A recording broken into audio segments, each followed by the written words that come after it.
This is a presentation from the 2013 Cannabis World Summit.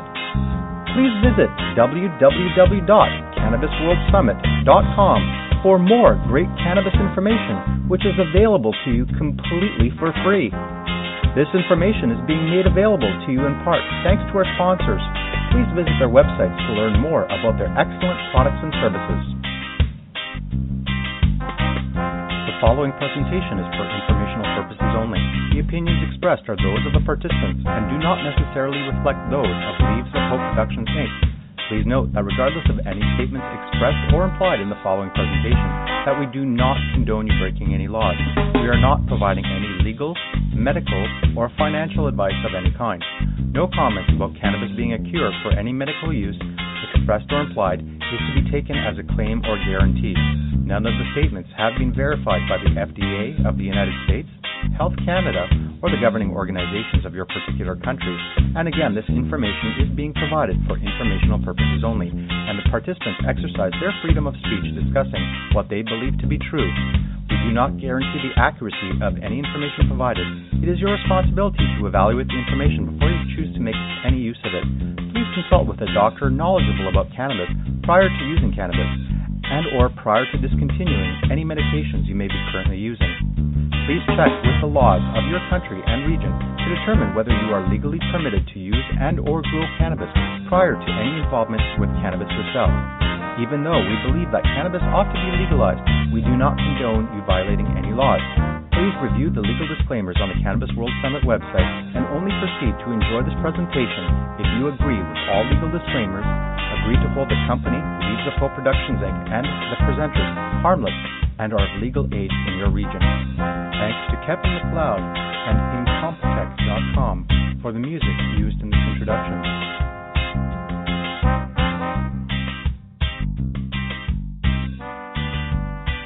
So today we have Forrest, who is the CEO of Magic Flight Launchbox, here to talk to us about this absolutely fabulous product and answer some of our questions about how to use it and a little bit more about the company, how it got started, and even the famous quote that's printed on, or actually engraved in the back of it. I'm sure many of you have questions along those lines that would like to know more about this fabulous product. So thank you very much, Forrest, for agreeing to do this call with us here today. You're quite welcome. Thank you for having me. Well, thank you very much. So before we get started talking about your product, got a few questions about your company. How did it get started? I'm sure that a lot of people would like to know the fascinating story of how you created this innovative design and how this product company got launched. Well, the story begins quite a while ago. Actually, I had a girlfriend probably in the late 80s, early 90s who was a regular user of cannabis, and I, at that time, really didn't know anything about the subject at all, but being concerned for her health, I started doing some research. And that became my introduction to the whole field of cannabis usage and understanding why people might be interested in doing it and that sort of thing. And, over time, because she was smoking it, I was trying to find an alternative for her that would effectively provide a way for her to ingest the medicine without necessarily damaging her lungs in the process. And I heard about a device called a vaporizer, which, back in Maine at the time was, really esoteric technology. Nobody knew anything about it and so on and so forth. So I had to do a lot of asking around and a lot of kind of investigation. My background is kind of as a woodworker. I've done some amount of software engineering and played around with, learning physics and mathematics and so have a fair smattering of knowledge of engineering and things like that to go with it. So okay. I decided, just as a kind of a lark, to try to see if I could build a vaporizer. It didn't seem too hard. I thought it would be something that would be relatively easy to do. So, I put together a reasonable prototype in my mind and presented it to her, and she promptly rejected it. She just basically said, nope, too cumbersome, too awkward. This is way too much trouble. I'm not interested. So, okay. Over the next 6 months, I thought, well, geez, that's kind of interesting. So I tried again, and I built another one. And, I learned from the mistakes of the previous one, and I tried to essentially build something that she would use, and she rejected that one too. So it became kind of this contest between myself and her for me to design device that she would actually use, and that sort of was the thing. So over the next couple of years, every 6 months or so, I would put together the next iteration. One thing led to another. Basically, that relationship ended. I moved on with my life, and the project remained quiescent for quite some time. A little bit later, I got another girlfriend who also smoked, and so I started the contest back up again. We went through something like 18 iterations, and I finally got it to the point where it was really working pretty well. Okay. Then I moved out to California, and oh my God, the whole world was different out here. I mean, back in Massachusetts at that particular time, having anything to do with anything related to cannabis was a off with your head offense. They'd lock you up, throw away the key, and so, this whole project was something that was treated with absolute discretion. Nobody talked to anybody about anything, and that was the end of it. But when I came back to California, people were, very open about it. But there was this Proposition 215. Things were, far more, out in public, and people were talking about this kind of stuff. And so I started meeting people who were saying, hey, we're really interested in this. You've done work in this particular area. Please help us out.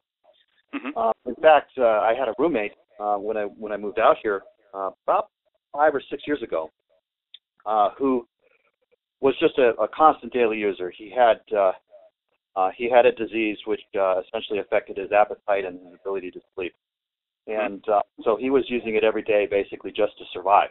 And so he became my test subject. So I restarted these experiments to try to develop a good vaporizer, and I learned a heck of a lot about engineering. It turns out that trying to get a vaporizer design that actually works really well and at the same time is easy to build, has the right characteristics, is not going to be something that's awkward to use, is convenient. It's kind of a tricky problem involving phase change and electricity and physics of heat and chemistry and so it's like anything that you look at in life, any subject that you choose to investigate or study, the more you look at it, the more detail there is, the more fascinating it becomes, the more stuff there is to understand and to really investigate. So it turns out that vaporizer design is actually a very subtle art, and so it took me a number of iterations to really refine and develop and essentially create a pattern of manufacture that would actually work. So although that box at this point, the launch box, looks like it's a relatively simple concept, it's something that, in hindsight is from an engineering perspective, things that I would consider to be fairly obvious. That's actually version 63. 63, wow. I was going to ask you what version number this is. Yeah. So basically what that means is that I tried 62 times with different designs. I mean, every time I did a version number, there was a whole increment version number. What that basically represents is that I went back to the drawing board with a new set of design, new mathematics characterizing it. So if it was a back to the drawing board, back to the conception of how are we going to try to use physics to create this solution, I didn't forget the whole version number, and that's how we arrived at 63. So I actually have what is effectively an entire museum of alternative designs, different ways of solving this problem. Just out of curiosity, do you have that? I've never seen it on your website, but do you have? No, we don't publish it. It's something that a handful of employees here at the company have access to. Okay. Quite frankly, there's a lot of technology in there that we still don't want to make public just yet. I see. Okay. There's an enormous heritage of concepts and ideas. At this particular point, I feel pretty comfortable making certain claims. For example, although the Magic Flight launch box is pretty damn efficient, to my mind, there's an earlier version that's actually much more efficient in terms of really? So there's a lot of tech here that we haven't necessarily exposed to the public just yet. But there's a trade-off. For instance, it's not just about creating efficiency for extraction, for example. It's also about utility and portability and the convenience that it carries to an actual user. Efficiency is not measured just in terms of how readily a particular plant material is turned into a vapor, but how bioavailable that vapor is, how comfortable is it to ingest, and those kinds of things. And not just for cannabis, but potentially for other herbs. I mean, obviously, tobacco being the one that most people think of. But, we encourage people to use a lot of things. Mugwort, for example, if you're trying to stimulate your dream state and want to learn more about the subconscious, for example. Mullein, if you're looking for an expectorant and you're trying to clear your lungs for, health reasons. I mean, there's an entire pharmacopoeia of natural plants that have essentially evolved alongside humanity for the last million years, and really what we're really trying to do here is to remind people that there's an organic process of medicine that is as viable as Western medicine in its specific way. There's obviously things that you're going to want to do to take care of your health that involves conventional approaches, and there are some times that taking herbal supplements is a worthwhile thing. In my own life, I had seasonal depression for a while, and I had a naturopath treat me with hypericum, that effectively corrected the condition. I mean, I had suffered with this for years, and one season taking a very low dosage of hypericum, it's called St. John's wort in the conventional nomenclature, I guess, but okay. St. John's wort basically cured me, and so I have an enormous amount of respect for the herbal supplement business and the things that can be done between practitioners who know herbal supplements and people who can benefit from that, and then also to just sort of say that by using vaporization we can make the benefits of all sorts of herbs far more available to people. Far more convenient to use, far more easily accessed and fit into our modern lifestyle in a much more natural way. Well, actually, that's a benefit that I wasn't expecting to have surface in this call. But of course, you're talking about other herbs, and of course, I'm quite well familiar with the benefits of other herbs as well. And of course, that they can be also accessed through a vaporizer. And I've actually used a Magic Flight launch box as well with some of the other herbs as well. But actually, for example, St. John's wort, that wasn't one that I was expecting that people would necessarily use. Of course, it takes a couple of weeks for it to build up in the system for it to have That's the antidepressant effects as well. But so are you saying that St. John's wort, and I would imagine with a Magic Flight launch box, due to its efficiency, you'd be able to use a minute amount of the herb. Is that actually something that would actually help people with seasonally affected disorder, also known as SAD, or other forms of depression or light levels of depression? Can that combination with a launch box and St. John's wort? We believe there's a very strong potential that it can.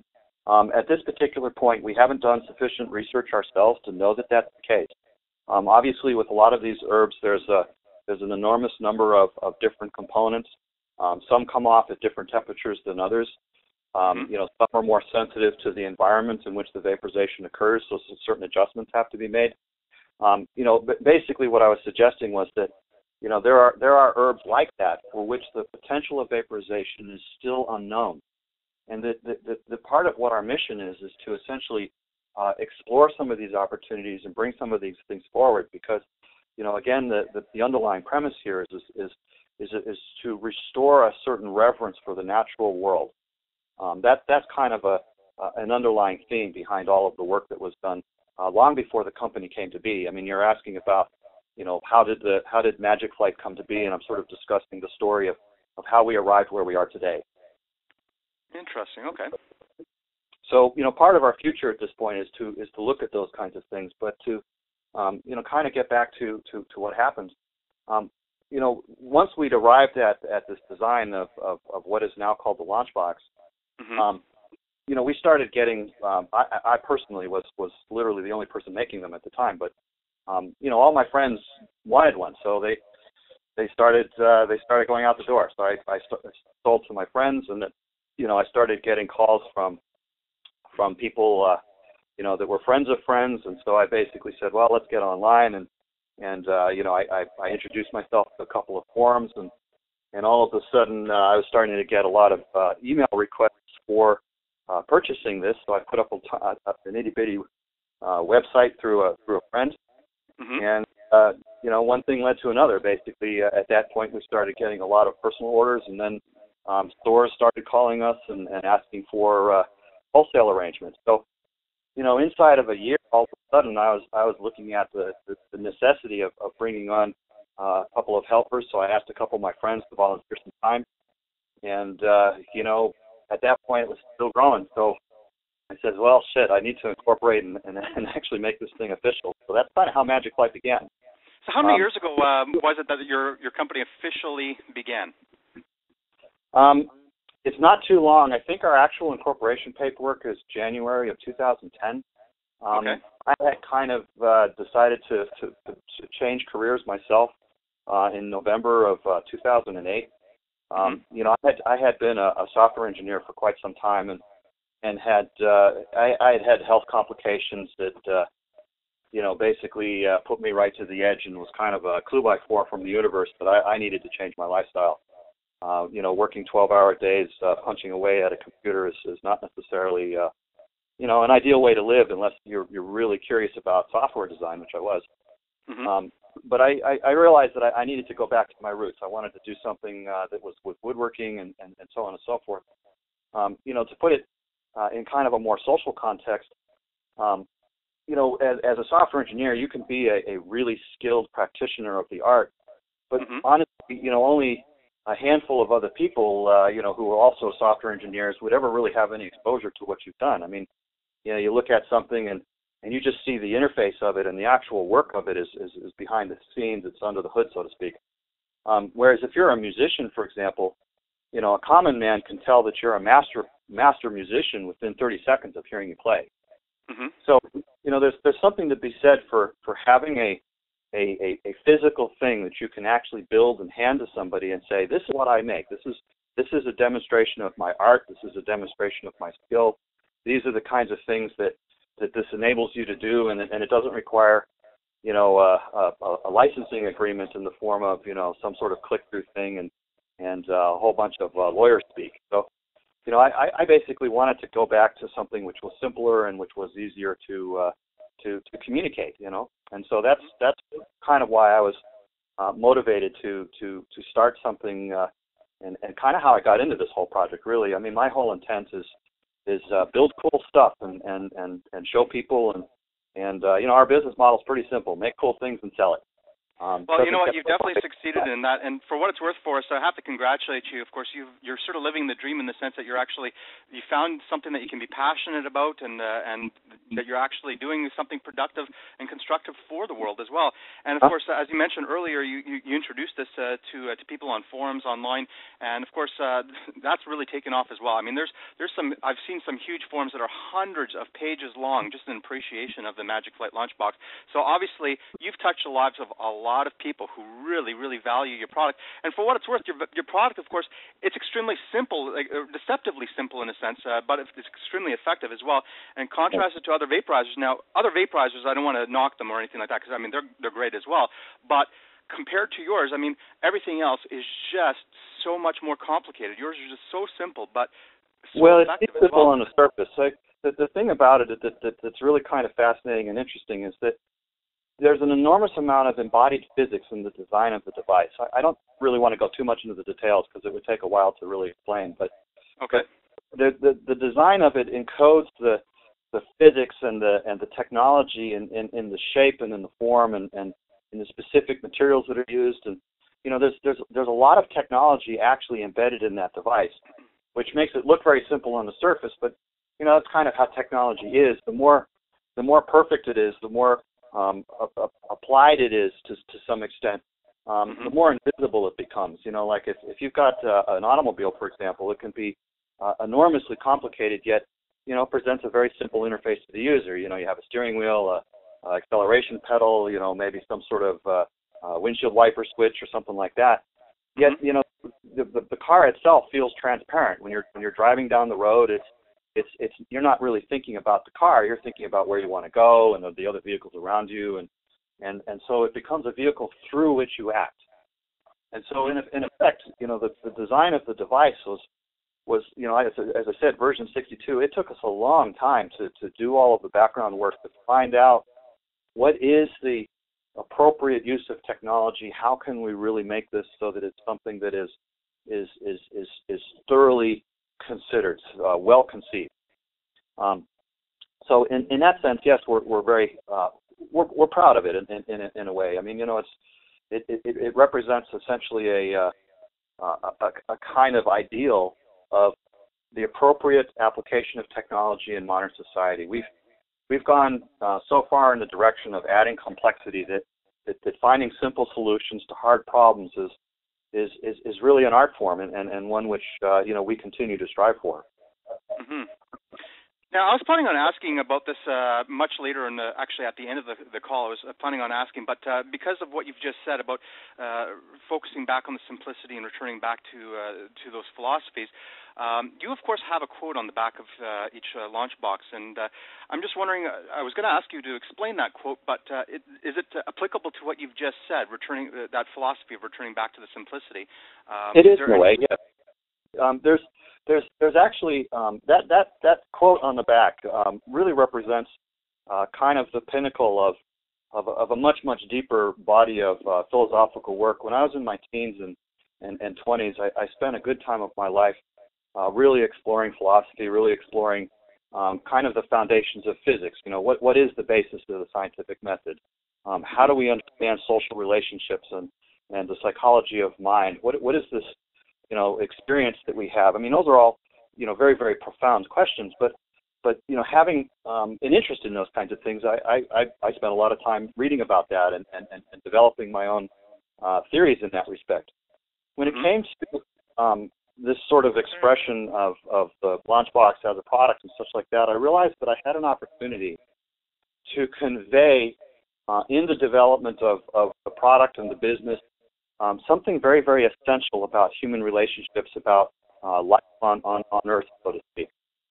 Love is that which enables choice is again, it's something which is, at the face of it, an extremely simple statement, but it encodes a profound number of other ideas. So, for example, I have a relationship with a significant other. My partner is my love in life, and so, to really describe what it means functionally, practically, to say I love you, to really put a practice behind that notion, is say, I support your dreams. I support you becoming more fully alive as yourself. That I am interested in coming to know you in your highest sense, right? And that I'm willing to give of my time to enable you to become more yourself. I'm not going to make choices for you. I'm not going to try to make my dreams come alive through you, but that I'm going to get to know you more by making everything I can do help you to realize your dreams so that I can truly be with you, right?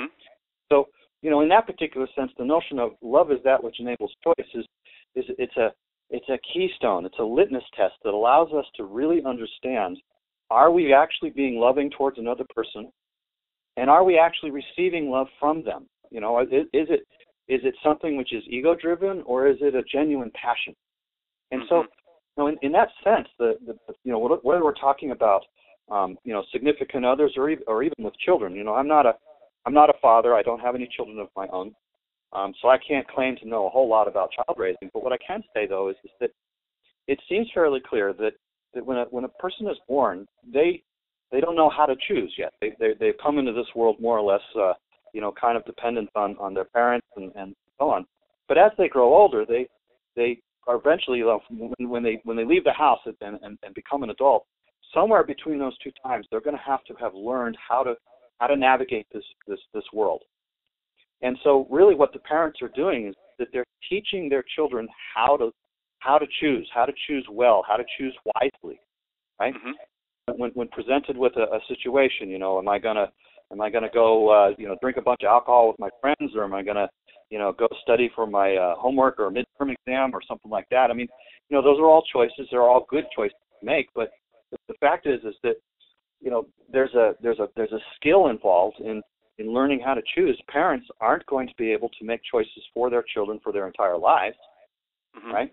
So in effect, what we mean when we say that we we love our children is that we're teaching them how to be alive, how to, in a sense, navigate this world on their own in our place, because they're going to inherit this when we're gone. So, to some extent, this notion of love is that which enables choice is a functional clarification of the essential notion of what relationships are ultimately about. And in that particular sense, it has profound social implications. So, in a sense, I feel that I've been given an enormous gift, which is to be able to convey something like this and to have people actually, benefit from that. I mean, there's something really sad about having a gift and giving it and not having it received, right? People just aren't able to receive the gift. But the magic happens when somebody can create something and other people actually benefit from it. They actually receive the gift and it does them some good, and their lives improve, and it becomes something which is actually greater than the sum of the parts, greater than the gift itself. Mm-hmm. So in effect, it's a true honor to have the gift of the launch box, the gift of what we've been able to do in our lives to help other people to breathe easier in theirs. That gift is well received in the world, and that's something which is a blessing that is it's uncountable. It's just beyond anything I could have hoped for or conceived of in advance. Okay. Well, first of all, I just want to say, even though you don't have any children of your own, just listening to how you spoke of them, actually, I think that you'd make a wonderful father as well. So, just for what it's worth. But there's also the other side of the other half of the quote as well, which is, of course, always choose on the basis of love. So the first part, so there's actually three parts. There's essentially a definition, there's a theorem, and then there's an injunction. So love is that which enables choice is effectively a definition about the nature of love. Love is stronger than fear, or the notion that love is always stronger than fear is actually it's a derived result. It comes out of a theoretical foundation that's about the theory of emotion. It describes the fundamental interplay between thought, feeling, and emotion. And so, in effect, when you really get into those particular kinds of things, if we're looking at fear and the relationship between fear and love, you can't be afraid of something you don't care about, right? So, for instance, if you're riding down the street in a bicycle and all of a sudden you're seeing that there's a bus that's about to bump into you, there's an adrenaline rush because to some extent you care about how you feel. You care about being alive, right? So when you perceive a potentiality for losing something that you care about, there's this immediate transfer of energy that it enables the self to act, to get out of the way, to do what needs to be done in order to respond to the situation. If you were to encounter somebody on the street and they were basically to suggest a complete random stranger, and they would say, you have no skill at all in building bicycles, right? You might not be a bicycle builder. You might not have any particular identity or personal feelings attached to your skill as a bicycle builder, and yet at the same time, this person's making this particular claim. You'd say, so what? I don't care. You have no attachment to it. No attachment, right? If you had an attachment, if you were a person that made custom bicycles and so on and so forth, and some random person said this to you, the attachment would be, I'm afraid they might be right. I don't necessarily know that I can hold on to this view of myself as being skilled in this particular way, and that potential loss would be something that would be agitating, would create an upset. So in effect, what we're really saying here is that you can't be experiencing the emotion of fear unless there's underlying it a sense of meaningfulness about something that matters, something that you love, something that you care about. So in that sense, the energy of fear, the actual possibility of acting, the energy that enables you to act, to respond to the situation, ultimately comes from love, from the desire to persist, right? Mm-hmm. So in effect, what we're really saying here is that in order to be effective, to make choices that are really good choices, we're talking about love is that which enables choice. To make a good choice in this sense is to make choices on the basis of that which really matters. For example, if I'm standing somewhere or another and something's coming at me, there's any number of directions I can go to get away from it, right? There's an infinity of directions to move in. Okay. But if I care about something, it's in a place, it's at a time. There's really a direction to go to it. So if I'm just going away from something in a random direction, I'll just end up in any random place. But if I'm going towards something, if I'm looking for a specific desire to become manifest, then in effect I'm choosing with the direction in mind. I'm going to end up somewhere. It's a conscious process rather than an unconscious process. Mm-hmm. So as a result, what you're looking at here is this realization that it's far more effective to make choices based upon what we actually care about, what actually matters, what's really meaningful in a situation.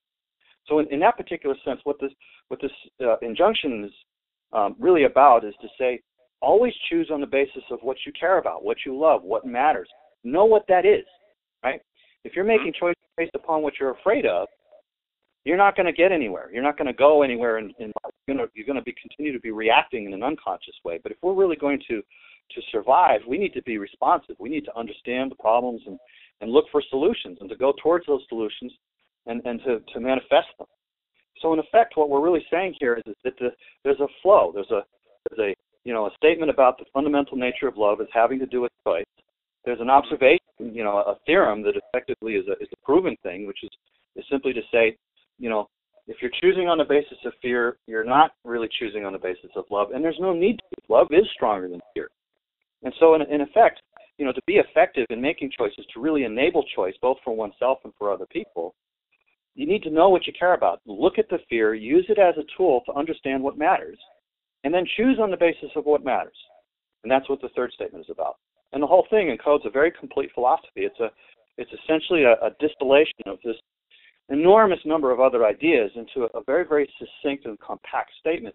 So succinct and so compact that most people overlook it. They don't see the real depth and potency behind these concepts. Understanding this simple digression and really comprehending it and embodying it in one's life is transformative. It can take an ordinary situation and do extraordinary things with it. Magic Flight as a business is essentially an exploration of how this concept, how this particular ideal can be embodied and enacted and practiced in such a way that it creates and engenders success. It's not just about the launch box as a vaporizer. It's to some extent the launch box is a publication methodology and a demonstration of the reality and the truth behind that aphorism. Forrest, you have just completely blown me away. I, of course, was expecting something profound, but not quite as profound as what you've shared. I love that quote. I'm actually a spiritual-minded person. I've actually reflected on it as well. And just listening to the way you talk about it, you have such a depth, and the teaching that you're actually conveying is just absolutely outstanding. And I know for myself, actually, I'm going to listen to this interview again and actually seriously reflect on the words that you've just said, because just so much rich level of depth and understanding there that I'm sure that anybody actually listening to this should really focus and really spend some time in contemplative reflection upon what you've just said, and of course look at the quote on the back of the launch box and really let that wisdom sink in and absorb. And of course, I've also had other interpretations. I'm sure many others have had other corollaries and thoughts along those lines as well. And it's just so rich to inspire a lot of thoughts. I know a lot of people have been wondering about the quote in the back, which is part of the reason why I wanted to make sure to ask about it in the interview. But I'm actually really inspired, not just inspired, but impressed that you would have such insight, but that you would also incorporate it into your business and publicly use this as a way to publish this wonderful inspirational thought. So that people literally have it in their hands. And of course, with cannabis, of course, we know Bob Marley's quote, by smoking the herb reveals you to yourself. And of course, a lot of people utilize cannabis as an entheogen to become contemplative and reflective. And I'm sure that many times when people have been, of course, using your launch box and looking at that quote, I'm sure they've been touched in many profound ways that we can only surmise right now on this call. But Anyhow, I'm just very, very impressed by that. But one question I didn't think of, but occurred to me just listening to, of course, how you're talking about that quote. The name of the company itself also seems to have a bit of an esoteric implication to it as well. And I didn't anticipate to ask you this during this interview, but is there any kind of philosophy behind the name Magic Flight Launchbox? That I'm sure that, as you've surmised, that is in fact the case. Yes. There are elements of inspiration, to take flight, the flight of the imagination, to really, take ordinary things and transform them to result at extraordinary results. The notion of alchemy, for example, is a transformation. It's an art of transformation, and so effectively, the name alludes to a lot of these particular concepts. There is a philosophy behind this. Part of our hope and intention is to demonstrate and to transform, demonstrate an effective culture to really remind people as to why culture is important, why it's valuable. It's not about social media per se. It's about the social part, and to understand the social in itself, to really get into the nitty-gritty of social dynamics in an organizational basis, is to say, this philosophy we're talking about is actually practical. It's something that can be applied in even a business setting, in individual relationships, and really transform them into something which is magical, which transcends the common sense and takes us into a realm or a dimension that exceeds our expectations. The gift here, of course, is that, as you've mentioned, people are using this product in various states of consciousness. I feel that I've had a chance to maybe one of the very few people who ever will have a chance to introduce something. And so as a result, I want to be sure that I do the best possible job I can. So I bring all of myself forward. I've spent many years, really trying to bring forward a philosophy and to show it to people in a practical way, and to some extent the name is a reflection of that intention. Well, you know what, Forrest, I, of course, have always been very impressed by your product. I've been impressed by the quote. The company has always impressed me, but I have to say, over the past minutes of speaking with you, where you shared the start of your company and everything that you spoke about, including the philosophies that you just shared, I'm literally wowed. I'm enamored by your philosophy, your company, and even yourself. So I'm very grateful to you for having created this product, which of course has benefited so many people, and everything that you've done. But let's talk about the vaporizing, the vaporizer itself. Of course, that's part of what people need to learn more about as well. Now, of course, you've alluded to the fact that it can be utilized with a variety of different herbs, and of course, you've alluded to the fact that it's efficient.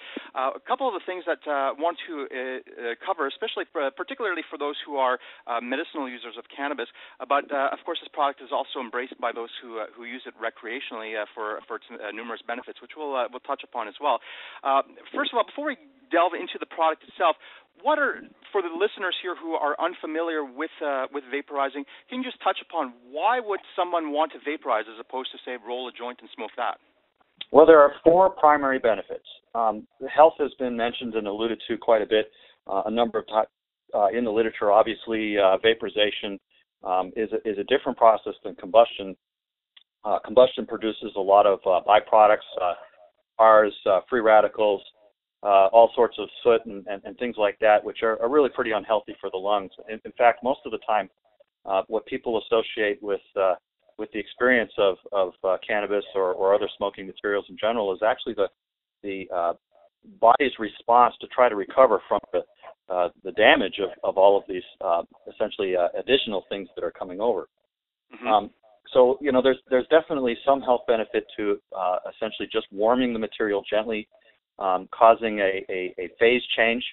You know how, like, if you take water and you put it on the stove and you turn the heat on, the water will go from a liquid state into a gaseous state. You put ice in there, obviously it'll go from ice to liquid to gas.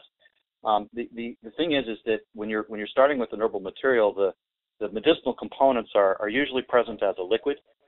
Sometimes they're present as a solid, but the idea is that by heating the plant up gently, you're causing the same kind of phase change. It turns into a vapor much the same way you could turn water into a vapor. And what's really cool about this is that it leads into the second advantage, which is that it's far more efficient. If you're combusting something, essentially what you're doing is you're taking an organic material, complicated molecule, and you're adding oxygen and you're breaking it up into small pieces. So you're destroying it. You're destroying it, yeah. The medicinal material is essentially converted into byproducts. It doesn't actually do you any good. So by causing this vaporization process, essentially you're ensuring that all of the material that is there is essentially bioavailable. You're ensuring that the device is providing you with the medicine without turning it into something that's not medicine. And that's a substantial advantage. We estimate just roughly, again, without going into all the details of how this is measured, but we estimate that the box is essentially 4 times more medicine than combustion, same weight of source material. So in effect, using a thing like a vaporizer, like the launch box, you can essentially have it pay for itself within the first month if you're a regular user. So, Forrest, if I could just interject here, just for the listeners here, just to realize what you've just said. That's actually very significant. And I've had these discussions with people for a long time as well. If you are looking at, for example, buying an ounce of herb for smoking purposes, whether it be for medicinal or recreational purposes, whatever your intentions are, or buying just a half or even a quarter of that amount, and then using the money saved to buy vaporizers such as the Magic Flight Launch Box, you'd be much better off doing that because, of course, you would literally triple to what you just said, quadruple the effectiveness of the herb. So a quarter ounce would be equivalent, more or less, to the full ounce. And, of course, you're saving money in the long run, and, of course, you have the health benefits of it as well. So just want to really make that point across so that people realize that getting a vaporizer, yes, it costs you money up front, but it saves you a lot of money, particularly if you're in areas where cannabis or marijuana costs a lot of money. This is actually to save you money and, of course, your health as well. So it's a huge win. Yeah, it's a huge win, and it's a win every month afterward, of course. So you kind of break even in the first month, but then every month after that, of course, it's just benefit. There's no cost. The other thing that is also a real significant advantage for a number of people using the launch box in particular is that that efficiency is partly due to the fact that you can control the dosage and you can control the usage. With most vaporizers, once they heat up, it's gonna vaporize everything that you've loaded into it, as it goes, and there's no real way to turn it off. With the launch box, it basically goes from room temperature to vaping temperature in less than 4 seconds. So it also cools off that fast. So, for instance, if you had it preloaded in your pocket, you can take it out, take one hit, put it back in your pocket. It'll cool off before it even reaches your pocket, and then later on that day, you can take hit number 2. And so, in effect, you can space out your consumption. If people are using this for pain, particularly, they don't necessarily want to get really blasted at once. They want to basically spread out the dosage over time so that they have pain relief over an entire afternoon, rather than just in half an hour or so. So in effect, part of the efficiency is simply due to the fact that it doesn't force you to consume it in any particular way. There's no requirement to use it or lose it as you would have with most vaporizers. So we gain a substantial amount of efficiency for that reason alone. Another thing that comes out of this is that because it's so quick to heat up and cool off, and also because we're not combusting materials. Obviously, if we're creating combustion, a lot of those byproducts have a very strong scent, and so being able to essentially provide vapor exactly when and where you want it. There's very little waste. Very little of that vapor goes anywhere else, and obviously you're not creating additional smells through combustion. So that leads us to the third vaporization benefit, which is that for the most part, and this isn't completely true, but by and large, there's a lot less odor involved. So it's discreet. For people that are using this in their regular lives, we've had letters written to us by a grandmother particularly who wrote us this long 3-page letter, and she said, I've had to be, really careful. I have cancer, and I don't want my grandchildren saying, "Oh, look, Granny's lighting up a dank blunt." Okay, that's a quote. That's a direct quote, and it really touched us because what she was saying and what she went through in great detail in the remainder of her letter was that she was able to go about her daily life, right? She didn't, after dealing with chemo, she didn't have to be at home for the 2 or 3 days afterwards, basically dealing with the nausea and the pain, because she couldn't be out in public taking, cannabis as a medicine.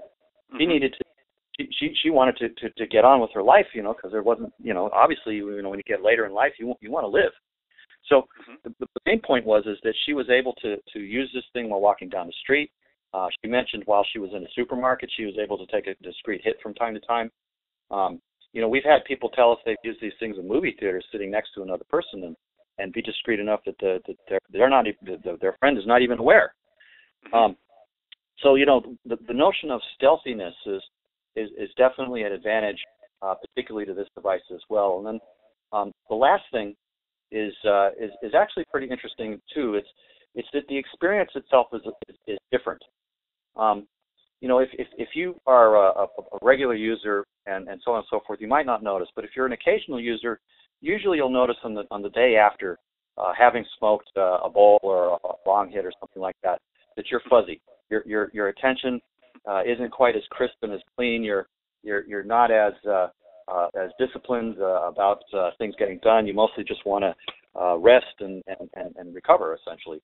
So the day or two after that session, you're not in top form. One of the really unusual and lesser remarked things about vaporization is that a lot of those side effects are actually due to the combustion byproducts and aren't necessarily due to the cannabis itself. And so, using a vaporizer the day after, you don't have this hangover. You don't have this experience of being fuzzy or out of it or not in top form to nearly the same degree. It really gives you a clarity and a perspective that is not nearly as disabling as it would otherwise be.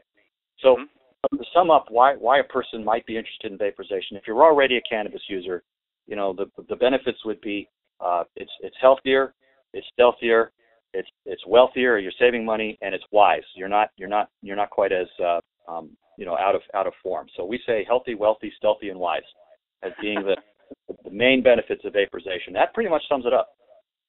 I have to say I love that quote, actually, and it absolutely does encapsulate all the concepts very nicely that way too. So, and I just want to add one more quick little point to what you've said regarding the stealthy aspects. I just want to be very clear, of course, we are focusing on legal cannabis users, although this is, of course, utilized by recreational people as well and people who are not necessarily legal, though it's not breaking the laws or anything along those lines. Understood. But, and that's a big point. The people that want to be stealthy is that they're trying to avoid the stigma associated with this. I mean, one of the main things that I think we need to address here is that there is a stigma associated with the consumption of cannabis. I'm not a political person. I don't particularly have a political agenda. I'm not trying to convince anybody of anything here. If people agree with me, great. If they don't, that's their business. And obviously, I don't want to encourage people to do things that are going to get them in trouble or anything like that. I prefer people, to know what they're doing and to do what they need to do, and to have the choice to basically do that in a sane and compassionate way. We're not trying to condone that anybody, use these substances, but we're also not going to condemn them from doing so. Of course. Now, of course, also just wanted to touch on, of course, you earlier mentioned other herbs such as tobacco. I just want to give a quick little warning about tobacco use with vaporizers. I'm sure you understand, of course, that the tobacco or your vaporizer is so efficient in extracting the active ingredients such as nicotine that people can easily overdose on nicotine as well. Can you just say a cautionary word about that for Absolutely. our listeners? And thank you for bringing that out. That is an important point. We from some testing that we've done here, we found that the vaporizer is 6-to-1 yield on tobacco. So if you put a tiny bit of tobacco in there, it's going to actually be the same effect as the entire cigarette. It's really powerful. People who are are using the launch box are definitely cautioned. Don't put very much in. In fact, put a tiny, tiny bit in. Like if you're going to use it that particular way, we'd recommend use way, way less than you'd expect, and take a much, much smaller hit than you think that you're going to need. Start slow. It's easier to use a tiny bit and say, oh, that had no effect, and then go up, than it is to overdose and have a serious problem. Tobacco's dangerous. There's nicotine is a powerful drug. It's it can be used in small dosages, but not in large ones. Comparison to cannabis, tobacco is very unsafe. So, and a lot of these other herbs too. I mean, we're very cautious about. We mentioned earlier that we want to, have people become aware of other herbs and things like that. But there's a significant amount of respect that is needed to go with that. We want people to be aware of what their choices are, but we want them to know the consequences of making a wrong choice as well. The point here is that plants are powerful. They can shift one's life. They can shift one's mind. They can help, and they can hurt. And so, to a large extent, we really want people to be educated. We want them to be self-informed. We want them to make good, wise choices that are to their benefit and to the benefit of their friends and family. And, to some extent, we advise people to go slow if they're going to go down this road at all. And just to add a little bit to what you said, of course, people who are using this device can, of course, use this as a method to help them to quit smoking. And, of course, smoking stinks. So does smoking cannabis, for that matter. Of course, the smell of smoke lingers on your body, on your hands and your hair, on your clothing as well. Whereas with this device, that odor is substantially reduced, and if you actually vape at lower temperatures, practically almost eliminated. And of course, from a wealth perspective, you're saving on the cost. Tobacco is quite expensive these days as well. Not quite as expensive as cannabis, mind you, but nonetheless, it is. And from a health perspective, we all know the dangers of smoking anything, whether it be tobacco or any kind of plant material. But the point of the matter is, if you're trying to quit smoking cigarettes, of course, while you're still smoking, it might be a good idea for you to consider using something like the launch box as opposed to smoking a cigarette, which, of course, would just simply reduce the amount of harm that you're ingesting each time you get your nicotine fix. So would you agree with me on that, what I just said? I would, absolutely. That's entirely correct. I mean, when we first went into this, it was our hope that people would use this for smoking cessation because it's convenient and so on and so forth. We have not found that to be the case as much because, there's so much habitual aspects associated with smoking. But yeah, what you're saying is entirely correct. Be careful with this. You can use it as a way of trying to do smoking cessation, and that's something we encourage people to explore if that's what they're trying to do. And of course, we do want people to be healthy. Now, Forrest, you might not realize this benefit, but I'm a Canadian, so I'm more attuned to winters and winter's effect. I'm from Maine, so believe me, I get it. So, of course, when it's like really frigid outside on certain days, going outside to have a cigarette is always unpleasant. And, of course, with a vapor. Now, when I was quitting smoking, when I quit smoking cigarettes, I should say, it's interesting that I'd have to make that distinction. But, of course, the point being that I never thought about using a vaporizer or any device like this, but I would surmise from what I now know that if I were still to be smoking, I would definitely be using a Magic Flight launch box with tobacco instead of cigarettes. And especially on frigid days, you can be inside, and of course, you're not offending anybody with any odors as well. So it's just another benefit just to point out for what it's worth. But that's not the main benefits and the main features of this product, but it's something perhaps worth at least a glancing mention here. But now regarding, Forrest, the actual use of your device. Now, I just want to point out that I'm completely enamored by your product, obviously, and I highly recommend this product. And, of course, as you know, I don't own any stock in this company. You're not paying me for this interview or anything along those lines. But the point of the matter is this. I want to convey to people that I'm wholeheartedly endorsing this product because of its numerous benefits.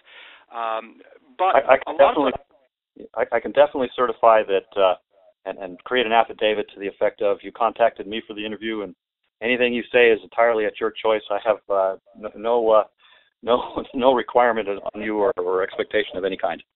Yeah, now I'll just say for what it's worth, I also requested that you send us some samples. Some of those samples will actually be used for gifts for the summit.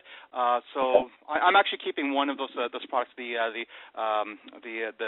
dark one, the walnut one. That's between you and my sales department. Great. Have a good time. Okay, well, thanks a lot. So that's my only. I'm just saying it for what it's worth. That's my only compensation. Not that that was prearranged or anything. I'm just selfishly keeping a wonderful product. So, but everything else is being shared as gifts. And of course, I had completely requested this interview. So I just want to be clear. Of course, as Forrest pointed out, there's no other involvement. Just for anybody to be clear. But anyhow, what was the point I was about to make here? Oh yes, regarding the product, the use of the product, of course, initially, and of course, I have to admit that my very first few attempts of using a launch box, I was disappointed, and of course a lot of people are very disappointed with their initial experiences. But once they discover the techniques of properly using it, then they of course become converts themselves. Can you talk a little bit about why people are disappointed initially, or some of them are anyways, if they have been uninformed in the proper use, and let's also, of course, obviously discuss how to use this device properly so that people get the most out of it, the efficiency and of course the effectiveness of it as well. So there are a handful of things that are really important to using the device, particularly the first time. The first is that you want to start with dry material and grind it up really fine. Essentially, the finer the grind you can get, the better. The other thing is that you want to put in just a little bit. You don't necessarily need to fill the entire trench. You certainly don't want to fill the entire bowl. Just put a tiny bit into the bottom just to get the first taste of it. But then the main thing, the absolute essential, crucial, need to know thing is that you need to draw very, very slowly. The ritual of using the launch box is to take the lightest kiss. It's as if to imagine that you're drawing just a little bit of wind or a little bit of vapor into yourself. It's like you're just bringing in the aroma. And the idea is that, if you're drawing too fast, a lot of people, who are using regular pipes and so on and so forth, they're used to taking a pretty good hard draw. If they're using a water pipe, for example, it's almost necessary just to overcome the friction of the water in the water pipe. Whereas in the launch box, the gentle aspect is really the key thing. You want to be receiving it into your body in a way that is essentially a reflection of a deep compassion. And so, the tendency is to hit it too fast, to try to suck on the box. The box doesn't suck. You want to kiss the box. Slow, deep kisses make the magic happen. That's pretty much it. I have to say, I like the way you put it, actually. But once you've taken that first hit, it's helpful to shake the box so the box is small enough that you can essentially leave it closed. Rattle it around a little bit so that the stuff gets stirred in the tray. That ensures that your second hit's also going to be really good. Go ahead. Oh, okay. No, I was just saying I absolutely love the way that you were describing it. Of course, it almost sounds like you're making love to the box in just the way you were describing it. Sorry, perhaps that might have been a bit of an overstatement, but I think you understand what I was That's it. It's intended. With. Pardon me? Yep. It's intended. It's absolutely intended. Okay, and of course with the love quote on the back, I see how they all work synergistically together. But of course there's a number of techniques online that I've of course have been going to. There's videos, for example. There's even videos on your website. That gentleman, I'm not sure, does he work for the company or does? No, he doesn't. All the videos that are out there, there may be a couple of new product introductions for accessories that we put together. There are our own videos. Okay. But all of the videos that are demonstrations of usage and technique and things like that, pretty much, especially the ones on our website, are all user-generated. They're all content that was submitted to us by fans, by people that have come to love the product and basically said, hey, we want to introduce this to other people. We want to give them a way to do that. Do you mind if we make this video? And I said, no, go for it, please. Help us out and show other people and make it as clear as you can. And so, we asked them after they did the video, hey, do you mind if we show that on our website? You did a really good job. Please let us post that. And they, of course, accepted that. So no, there's no employment relationship involved in those cases. it really is it's a user-supported thing. Well, obviously, as I mentioned earlier, you would have some cult-like fans. I mean, huge, humongous, hundreds of pages long appreciation on forum threads. There's obviously a lot of fans of this device, as I'm one of them. But of course, a lot of these videos and these techniques that people have innovated from their own experimentation, of course, this actually is worth watching. If you have a Magic Flight launch box and you're not sure how to use it, or you're not satisfied with its use, well, I'll just say this. If you master the technique, you will be very satisfied with your box, and you will be able to do a lot of things. You'll be able to even get, for example, you can have an indica-based strain of cannabis, and of course you can lightly vaporize it, so you have a more sativa-like effect, somewhat sativa-like, or you can, of course, go heavily, much hotter to the point where you're getting almost a combustion level. So so a lot of the complaints that I also have heard from a lot of people is that something lacking in it, that of course people prefer to smoke the cannabis because they get more of that couch lock, sedative, pain relieving qualities. And of course these are because of the CBDs have a higher temperature at which point they vaporize. So you can learn through the techniques on how to actually use your launch box in a hotter way, so that of course you have access to those CBDs. Now of course, Forrest, you were also mentioning that some of the effects of smoking creates these toxins, which of course your body is of course reacting to as well, and so of course that also has that does affect some of the qualities of the experience of smoking cannabis as well. However, nonetheless, most of the medicinal stuff is of course vaporized, and you want the CBD. So it is slightly different experience than smoking a joint, for example, if you're vaporizing at a hot temperature. But nonetheless, for those of you who are finding it unsatisfactory, you just need to learn to modify your techniques with the box. And of course, it is something that you have to play around with, and I'm sure that a lot of you will have fun playing around and experimenting with your box to be able to master it fully. So there's a lot of these videos, of course, on the Magic Flight launch box, and of course you can find them on YouTube and just by Googling around as well, that you can find these particular videos, such as, for example, the micro hitting or sipping techniques. There's even, for example, I found a couple, and I've actually experimented with this some time ago as well. There's even videos that teaches you how to make a third lung, which allows people to essentially use a vaporizer or the Magic Flight launch box kind of like you would use with a volcano bag. So you can actually have that versatility as well, that if you want to have a bag for whatever purposes, you can do that as well. Do you have any comments on what I've just spoken about, Forrest? Well, actually, your comments are quite on the mark. You've just demonstrated a fairly deep knowledge of a number of different aspects of the product. I'm actually pretty impressed.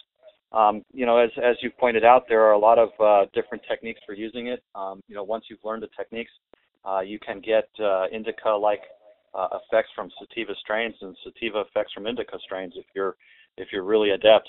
There's a whole bunch of things that have been built into the device to facilitate usage in a number of conditions as well. One of the things that you mentioned earlier about being up north is that if you're really good with your technique, you can generate essentially so much lessened degree of smell and odor that you could essentially use it indoors. If you find that you are outdoors and it's cold out, one of the unique features of the launch box is that because it's battery powered and the nature of how it works, it can actually work in sub-zero temperatures.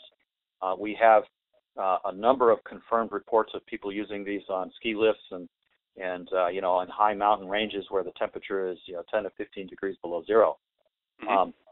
So in that sense, it's very wind resistant. It's very thermal proof. It has good responsive characteristics in a variety of conditions.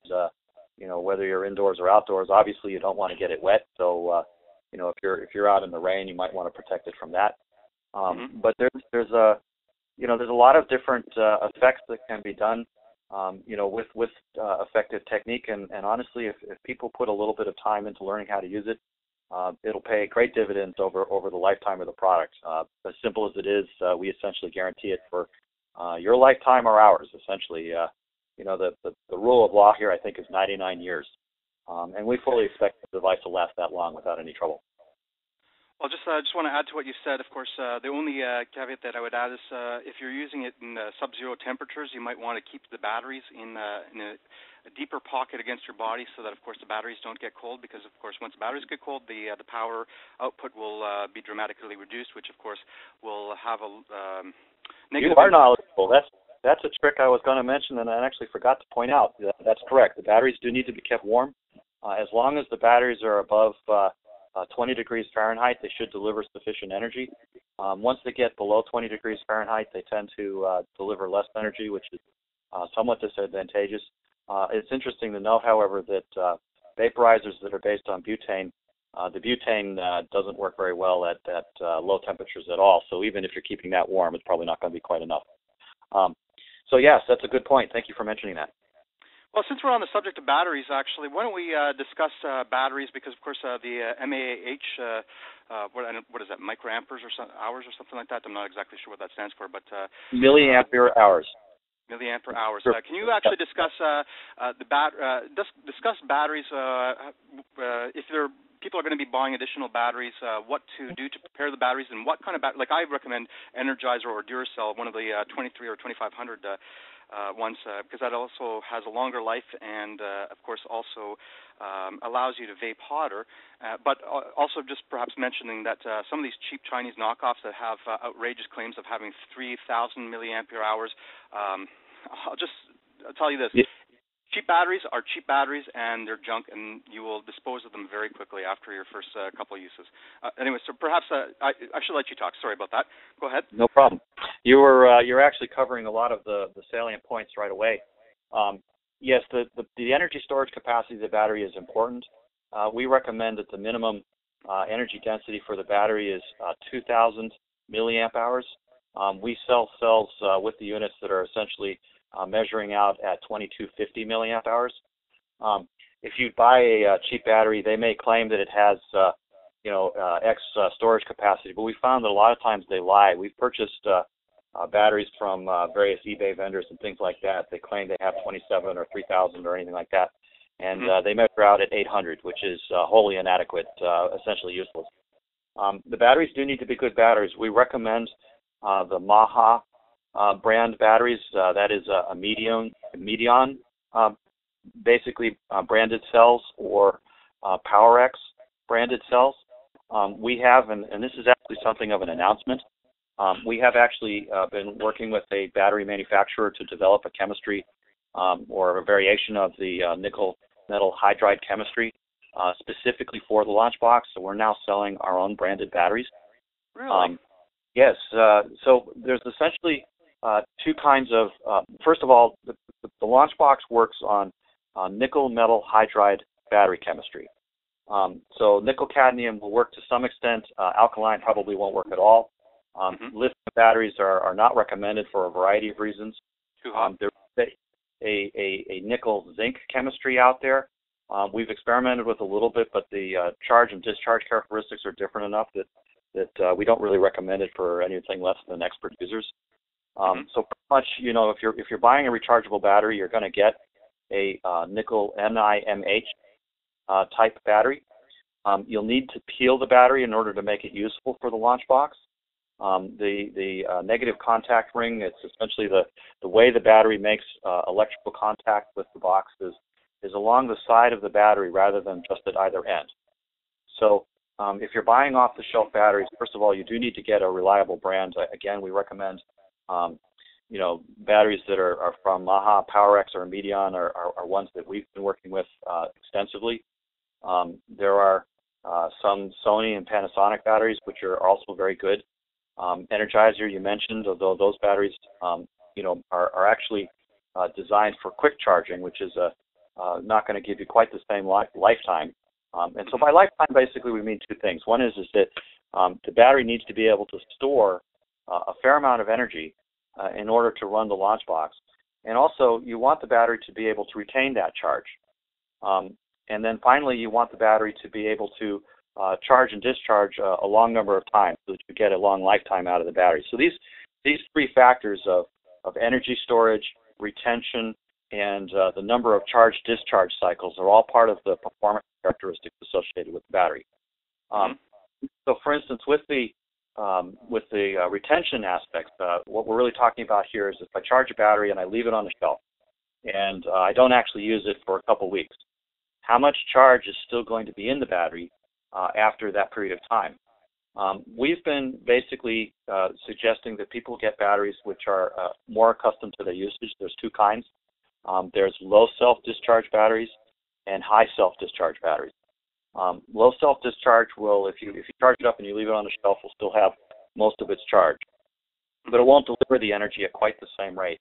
A high self-discharge or HSD battery will give you more punch in the short term. When using it in a launch box, it'll provide more heat in the short term, but it won't necessarily retain its charge if you leave it on the shelf for say 3 months. So the idea here is that if you're a regular user, if you're using the launch box pretty much every day, you're probably going to want to get an HSD type battery. That would be the PowerX. If you're an occasional user, basically somebody who uses a launch box once a week or once a month or even less frequently than that, you're almost certainly going to want the low self-discharge or LSD type batteries. The ones we ship with the product, are mostly long retention batteries. They're low self-discharge. They're going to retain their charge. We try to ensure that every battery that goes out of here is charged, so that when they arrive at the customer, that the customer can essentially take it out of the packaging and use it right away. But on the other hand, of course, if you're buying off-the-shelf batteries, you'll want to peel them, make sure that the battery is completely protected, and then only use it for the launch box. A peeled battery is, it's an energy storage device. It contains a fair amount of electricity, not enough to necessarily be hazardous from an electrical point of view. But if you were to short the battery out by not protecting the terminal ends from, coins and keys and things like that, the battery can get quite hot. Certainly hot enough to damage the battery and render it useless, but also hot enough to cause burns. There's not really much risk of fire per se, but there is definitely an issue of the battery being too hot to touch and therefore ruined. So we provide these caps. They are essentially little black things that you can put right over the end of the battery, and that'll protect the battery from accidental discharge. Obviously, you want to take them off before using the box. But the idea here is that if you have charged batteries, respect them. Treat them with care as you would with any other electronic equipment. Don't try to use them in other equipment because obviously they're not designed for batteries having side contacts like that. So usually what we recommend is buy good batteries, know how to treat them well. Don't let them get too hot, and also protect the ends. And with that, you should get at least 6 months of usage out of them. I mean, if you've used the batteries and so on, the number of charge discharge cycles will be less. But we expect that in common usage, 500 charge discharge cycles is not unreasonable. With care, you can get a battery to last a good number of months. If you notice that the performance of the launch box is not quite what you expect it to, we strongly recommend that you get another set of batteries and start with fresh. Every 6 months or so, you're probably going to refresh the batteries, with a new pair. The batteries that we've just started selling, I think they're on our website now. We've been, like I said, working with the manufacturer to get the supply chain situated so that we have a supply of these for customers going onward. So if you go to our website and get the batteries that have the Magic Light brand on the bottom, we pretty much know that the performance is going to be basically as good as it can get. Those batteries that we're selling are essentially top of the line. We really don't skimp on battery technology there. Fantastic.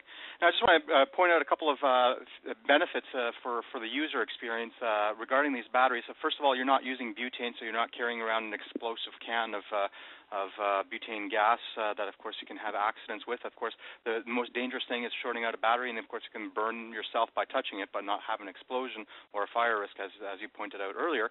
And, of course, these are batteries. I mean, these are common everyday items that doesn't raise any suspicion or anything along these lines. Plus, also, if you're traveling, you can have like a stockpile of batteries in your pockets, in your purse, or wherever, or your bag, whatever. If you're camping, you have no place to plug in a desktop vaporizer. You can still medicate that way as well. So of course, I think that there's still a place for desktop vaporizers. However, if you're on the go, and whatever that may mean for you, I think the Magic Flight is just an absolutely fantastic device in that respect. However, also just mentioning the desktop vaporizers, you now have a new, relatively new adapter that, of course, has two advantages. That essentially you're not having the fluctuation of battery power to be dealing with, but also it sort of makes it more like a desktop vaporizer. Can you talk a little bit about your power adapter and how that? I've never personally experienced a power adapter, so I'm going to completely rely on your wisdom here and what you have to share about that. Well, okay, we'll probably have to send you one. The power adapter is kind of an interesting device and really takes the vaporizer to another level. The main thing about the power adapter is that what it enables you to do is to use mains electricity, a plug in the wall that'll transform the incoming electricity into the equivalent of what a battery would provide. But the main advantage is that it has a dial on it that will allow you to essentially choose how strong that battery would be. So it's a bit like a virtual battery. You can go from half strength to a battery and a half. So it's like, you can make it so that it's 50% as hot or 150% as hot as what you normally would be experiencing with a battery. And that adds a whole other, exactly. So that adds a whole other level of control. I mean, usually when you're using the box, your primary control is the timing from when you put the battery in and turn the device on to when you start drawing air, how fast your air draws is, and then also, essentially whether you're pulsing your airflow or so on and so forth. So you have an awful lot of control over how the vaporization process actually occurs. But with the power adapter, what you're also able to do is you're able to control the power. You can turn the power on and off at intervals. You can cycle it. You can essentially modulate the amount of energy delivered, both in terms of time and in terms of intensity. So essentially, you can think of the launch box as being a bit like a violin. You have all these different parameters, but if you are skilled in combining them, you can create effects that far exceed your expectations. But the point is that the power adapter, of course, is a plug into the box that works the same way that a battery does, but at the same time, it gives you all of this additional flexibility and stability. Mm-hmm. Well, looking forward to trying that out. That's for sure. By the way, Julie also mentioned that she sent one out in the sample packages as well as the bong attachment. So I've never tried that either, but I'm looking forward to sampling that for the review article. And can you also talk about the bong attachment and how does that work, and what's the benefit to someone who's using that device? So the water pipe attachments are they essentially provide a way to connect the launch box to a conventional glass-on-glass water pipe. So, for instance, if you're looking at water pipes, they come in a number of varieties. The ones that we have an adapter for are essentially the 14.5 millimeter ground 10-to-1 taper, which is pretty much the industry standard for water pipes once you get on glass type fittings. The advantages of using a water pipe is that it can cool the vapor. The vapor itself doesn't actually have a lot of heat in it, so if you put a stem or a whip on it, by the time the vapor reaches the end of the whip or the stem, you're not really going to be experiencing much heat from the vaporizer at all anyways. But if you're running it through a water pipe, you have the capacity to, first of all, see the vapor. I mean, the thing about, hitting the box directly is that there's no air path for you to actually visibly watch the vapor form or to get a real sense as to how much vapor is being produced or how quickly or how thick it may be. But a water pipe, on the other hand, most of them are clear, made of glass, so that you can actually see inside and get a real sense as to the visibility. One of the other advantages, which is something that probably wouldn't be commented on very often, is that the shape of the mouth when on a stem versus the shape of a mouth when on a water pipe is very different. Water pipes tend to have very wide openings. So from a physiological perspective, what that basically means is that you're going to be ingesting the material deeper into your body with a water pipe more frequently than you would if you were working with a narrow stem like a straw, for example. So, the idea here is that, because the coupling between the person and the vapor delivery system is effectively more evenly matched, that a lot of people really enjoy the water pipe experience far more than just hitting the launch box directly. Of course, there's elements of familiarity and working with a water pipe as well, which play into this. So we really want to make it available. From a chemistry point of view, not very much of the vapor is absorbed in the water. Some obviously will condense in the water stream, and will effectively be lost. But the idea is that the benefits for many people outweigh that slight disadvantage in efficiency, and of course that has made the water pipe adapter quite popular. Okay.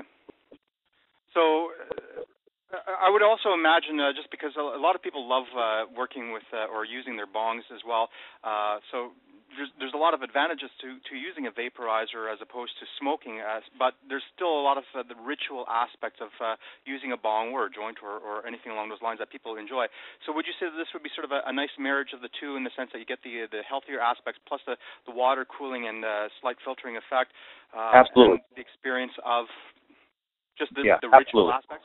Okay. Yes, and we really kind of we're sensitive to those ritual aspects. We really are trying to encourage a kind of artistic sense here. I mean, when thinking about the vaporizer, one of the early kind of design standards that we used is the prototype. Some of your users or even yourself may be familiar with it. It was a beautifully made brass pipe. It was essentially a kind of an engineering work of art.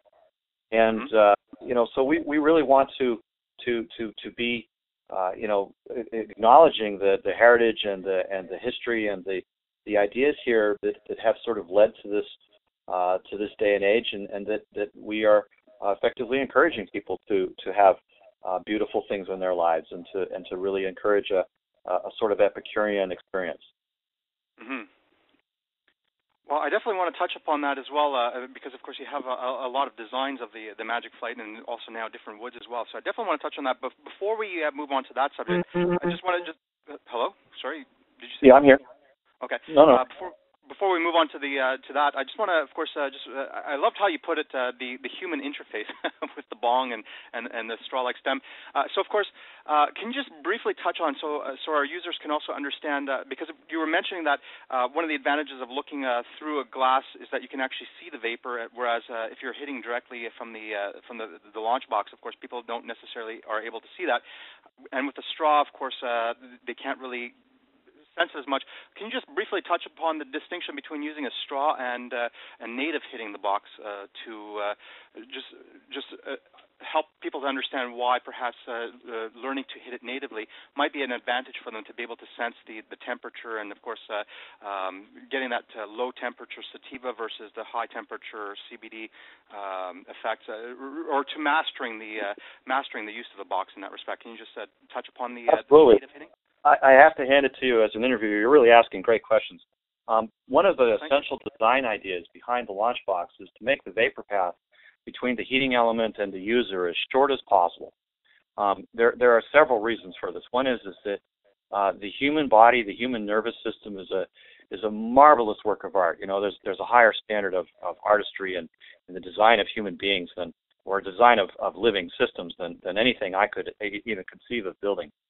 So, in effect, the launch box is designed to sort of work with the human physiology by having, if you look at the design of the box, you see that the chamber where the vapor is being produced and the outlet and the place where the lips are essentially put on the box is extremely short. It's about 1/4 of an inch of actual space. On one hand, this means that it contributes to the efficiency. Having a very, very short vapor path ensures that the level of condensation is extremely low. That makes more of the medicinal contents bioavailable. You don't have as much cleaning to do because obviously if it doesn't condense in the first place, you don't have to clean it off later. And obviously anything that you're cleaning off is wasted. So not generating it is, of course, by far the better path. So if you're using a stem, it basically puts you farther away. That 2 or 3 inches of stem that you use. On one hand, it has the advantage of cooling the vapor off.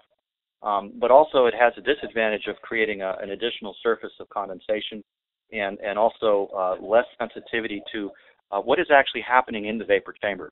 When we were discussing earlier about technique, there is a feedback mechanism involved that the person who's using the device can sense instantly changes in temperature, changes in vapor. Their nervous system, their lips, their mouth, and their noses is so close to the actual site of where vaporization is happening that in effect it becomes part of the body. And so, the feedback is essentially instantaneous. There's no delay between when something happens and when you become aware of it. And whether you're conscious of it or not, your body is all of a sudden going to be responding. It's going to be learning to either speed up the draw rate or slow the draw rate down to essentially match the requirements of essentially optimum technique to the device. So what ends up happening is that when you're hitting it natively, not only are you essentially working in a way that is somewhat more efficient and somewhat more sensitive, but you're taking advantage of all of this neural circuitry that is inherent in the bioorganism as a whole to become part of the control circuitry for the device itself. Naturally, this is not necessarily a completely conscious process, but it enables the user to use the device far more easily and far more readily than I think is truly apparent to a person looking at the design from the outside. Fantastic. Well, thanks a lot for explaining that to us. And I have to say that I really like the way that you explain things. You obviously have a lot of deep insight and, of course, an eloquent way of expressing it as well. So thank you for expressing that.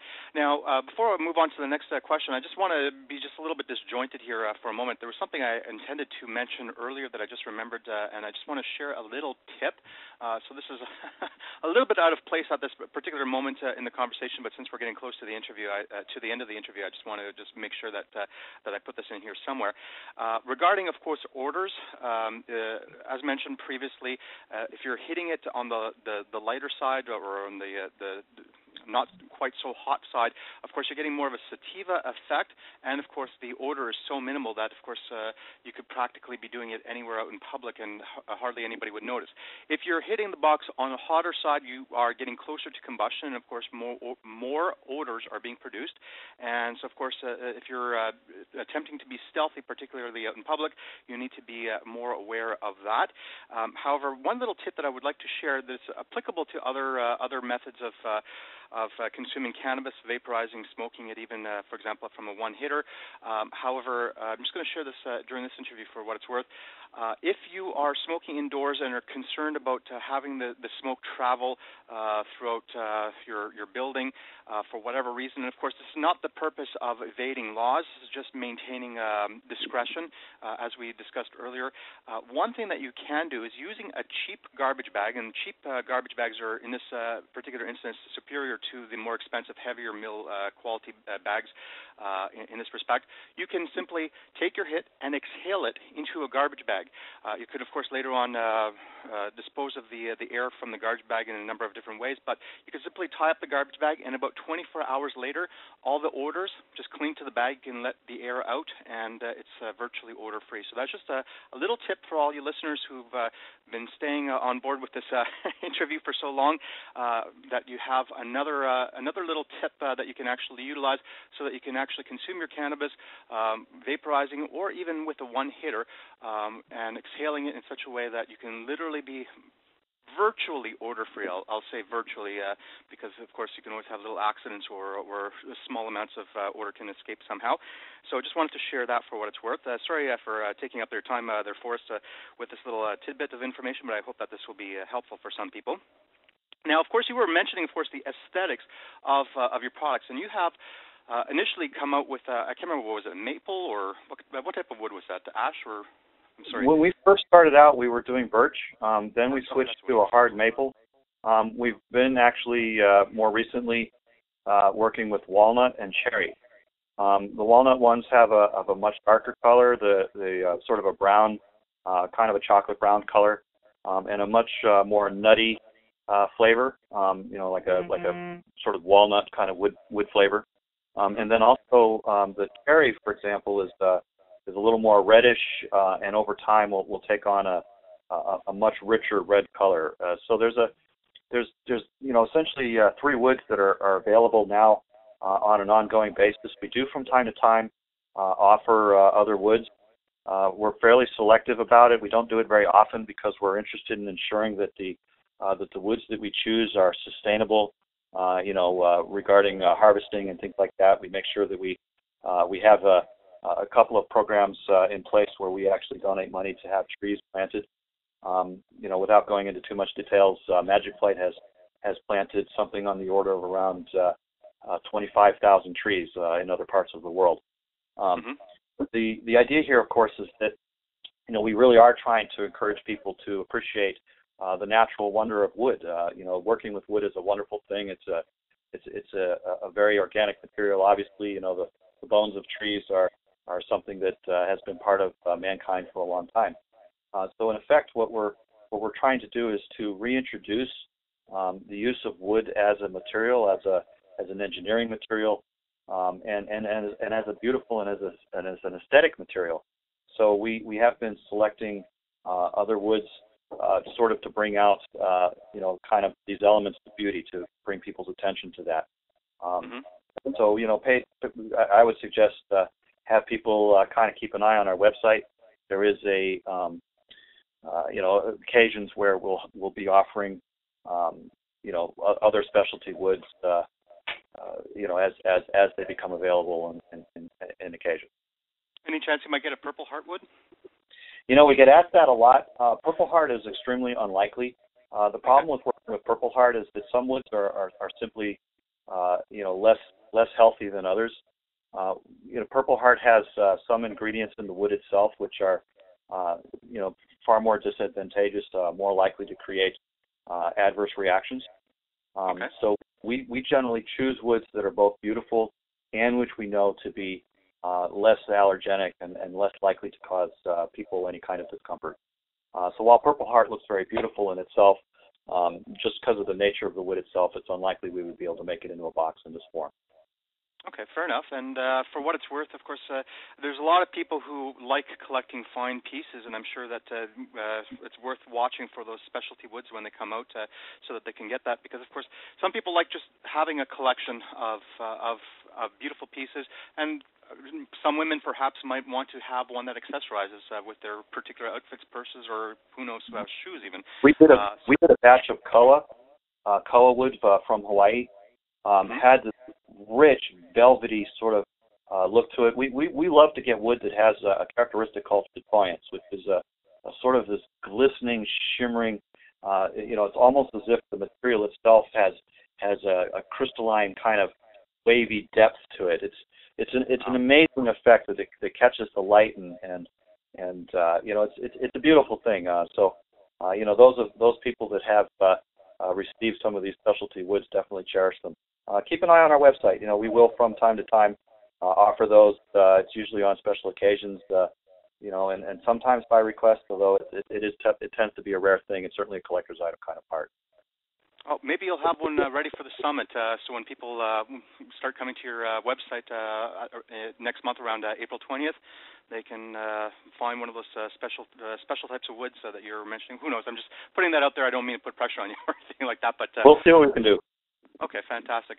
Also, you have I've noticed on your website the engraving, the laser etched, or you know what I'm talking about on the covers there. Can you talk a little bit about that as well? Well, we've as we've gotten more into the process, some of our techniques have improved. We've started adding artistic embellishments to the cover. So we're starting to introduce series of different artistic elements, usually thematic, in some sense or another, recurring to elements of spirituality or to nature or to themes which people find meaningful in their lives.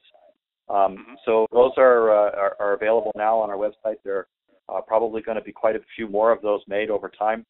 If people have suggestions or artistic things that they want to send us, certainly welcome to make a submission. It might be a while before we actually get to the production stage of making them. The idea is that we really want to, move this into a sense of artistry. We think of ourselves as being artisans, as being creative people, and as trying to remind people of the beauty in life. Mm-hmm. That's kind of why we're starting to add features to these boxes to essentially embellish them or bling them out a little bit. Well, it's absolutely fantastic, and I think some of those designs are beautiful. Of course, you have things from pineapples to, of course, the flowers of life, and I've even noticed you have the different types of spiritual designs, as you mentioned. So definitely worth looking on the Magic Flight website to actually see what kinds of designs that you have and what might particularly strike your fancy. And you can get one of those. A lot more coming in that respect. We're going to be doing more and more of that over time. So there's definitely keep tuned for new developments on our website as far as artistic things are concerned, and also for new products. We have a long schedule ahead of us as far as new releases of new products coming forward. There's a lot of things that are in the works, and some interesting things that are already out. You mentioned the power adapter, but we've also added a finishing grinder. A what? A finishing grinder. It's essentially a special kind of grinder designed specifically for the launch box.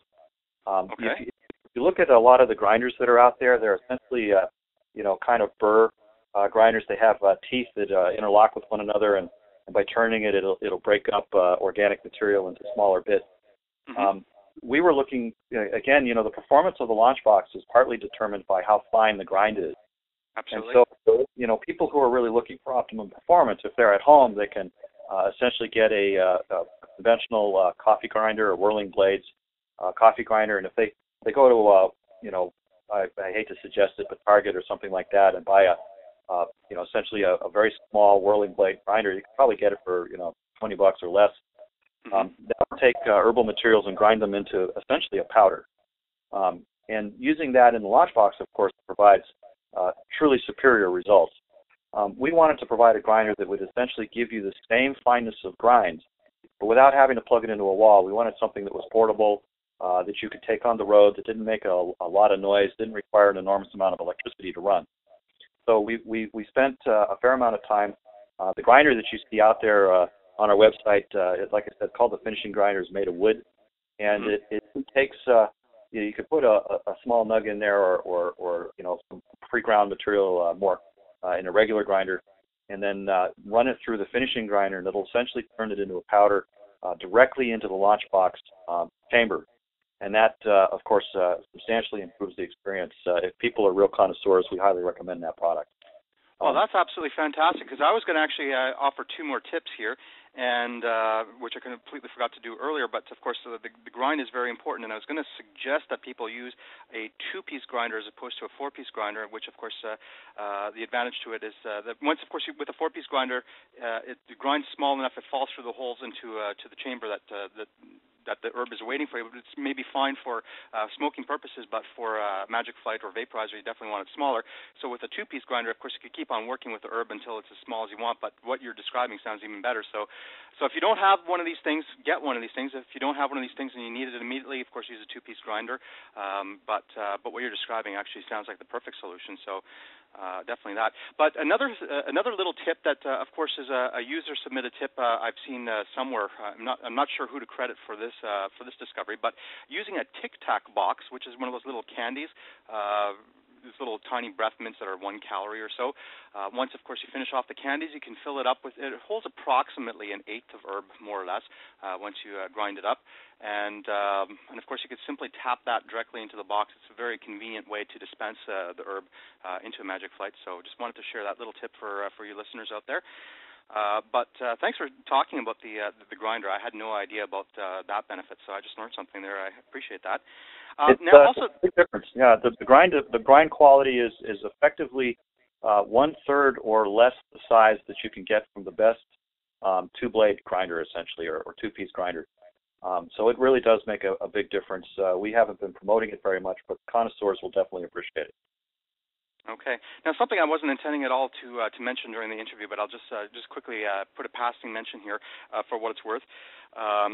because once you vaporize, you still are left with the herb. Now, it just looks a little bit toasted color. It's not quite as green anymore. What you can do, by the way, it's also known as after-bin vape, or ABV. If you Google that, you can find out more uses for after-bin vape.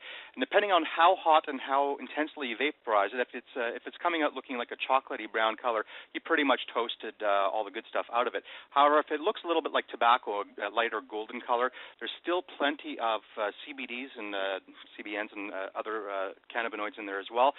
You can use that in a variety of different ways. Though it defeats the purpose of and the benefits of vaporizing, you can still smoke that, which will have much more sedating and pain-relieving qualities, or you can simply use it to be making edibles of various different kinds. So just sharing that as a tip, that your Magic Flight launch box, not only does it allow you to effectively triple or even quadruple, as Forrest had suggested earlier during this call, the effectiveness of your herb, because you're not destroying it through the combustion process. You also have an additional benefit that you can then use the leftovers one more time in some other way. Presumably the best way would be as an edible. So you can just keep that in a little jar, save that up, and when you have enough, you can actually do something constructive with that as well. Now, you kind of mentioned earlier you have a lifetime warranty. If it was just had a note here to mention that again at the end of the call here, but you did, of course, talk about the warranty, but I think that's worth a quick mention again. This product here, you can pretty much destroy it. Now, is there anything that you don't cover in the sense of, like, if a person, there's like a little number engraved on the back there as well. Can you just talk a little bit about your warranty, what it covers, and what it perhaps also doesn't cover? And I think this is also a benefit and a feature of your company that should inspire a lot of people once they learn more about your warranty as well. So the warranty on the product, I mean, our intention is to have people benefit in their lives because of what we do in ours. So a big piece of that is that we want this to be available to people. We want it to work for them. So, the screen is fragile. Obviously, there are some engineering trade-offs that do need to be made. So the box, it's pretty robust. If you drop it, it's probably going to be fine. But if you push too hard on the screen will tear. And so as a result, we really wanted to provide support for people, even if they made mistakes, to essentially have a working product. So our warranty process is essentially a lifetime warranty that basically means that if something goes wrong with the device and it's not functioning the way it should be, send us an email, get on our website, and use the contact form, and let us know, what the details of your situation are. What happened, what the serial number is for the launch box. Send us a couple pictures of the damaged area, and we will gladly send you a new one. I mean, we try to, really get a new unit out to people as quickly as we can. So we go through essentially an abbreviated process to try to get a functioning unit out to folks. Obviously, in some cases, warranty situation, it's more a matter of technique. We basically try to educate people and advise them how to get the best performance and stuff like that. But if there is something genuinely wrong with the box, if something is preventing it from functioning properly, then we want to support the customer. We want to let people know that we're there. We've established a relationship with you. You're a friend of ours now, and we're going to work with you to try to make sure that you get the best experience you possibly can. I think as far as not covered things are concerned, we don't really cover theft.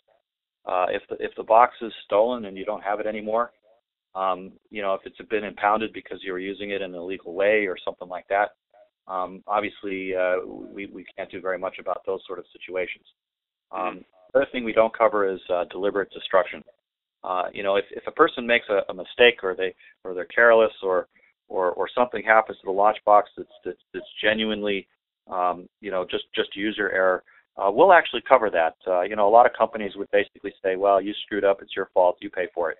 But really, we have compassion for folks. We really want people to be able to get a good experience. So, if you make a mistake, our expectation is, we'll help you out, but also please learn from your mistakes so that we don't end up going through this process, more than a couple of times. So the main point here is just that, we will definitely warranty the product in situations which most companies wouldn't. And for a longer time than most companies would. There are, let me see, another exception would be things that would naturally wear out. You know, the launch box itself is pretty simple. It's pretty robust. If you're using it appropriately, it'll last pretty much forever, or at least as long as you and I are walking this earth, at least. But the main thing is that batteries don't. I mean, you know, batteries will have a lifetime of you know, around 500 charges. If you know, they're abused, if they get too hot, you know, if they're not protected appropriately, then your lifetime will be less on the battery. So we don't tend to warranty those. The light that is inside the box, there's an indicator that indicates how much energy is being received by the screen. You know, it's a light bulb.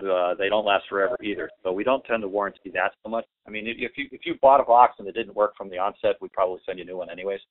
But you know, if you had it for a few years and the thing just basically the light fails due to old age, it doesn't affect the function of the box. It's just kind of a nice to have sort of thing. We also don't warranty cosmetic things. You know, if you you know, decide to you know, say, hey, you know, I scratched my lid, the box still works fine. We're going to say, well, you scratched your lid, the box still works fine. If you make artistic embellishments to the box, though, that doesn't bother us. I mean, you know, if you decide to paint it or to you know, carve into it or things like that, and it still works, and then later on something goes wrong with it, we'll warranty the box.